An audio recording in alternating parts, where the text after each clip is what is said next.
বিকাশ ভবনের সামনে চাকরিহারাদের বিক্ষোভে বিকাশ ভবনের গেট ভেঙে যাওয়ার অভিযোগ সামনে আসে।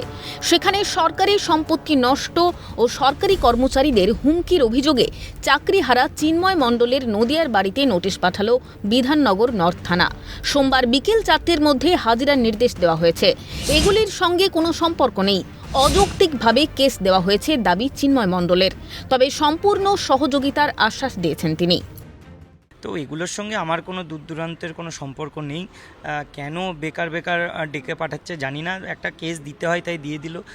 যাই হোক, কোনো মানে ভিডিও ফুটেজ বা শুনেছিলাম যে ভিডিও ফুটেজ দেখে বা তারা নাকি নামগুলো খুঁজে বার করছে, দেখে দিচ্ছে।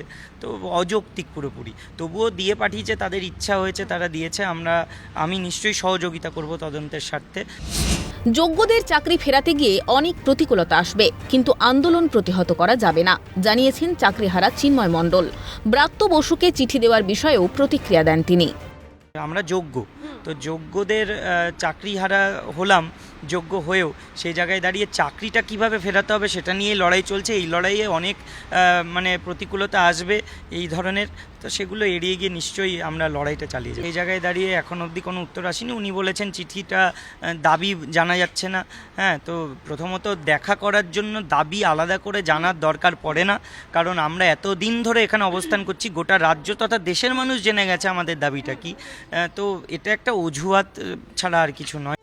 চিন্ময় মণ্ডলের মতোই আরও অন্যান্য চাকরিহারাদের নোটিশ পাঠানো হয়।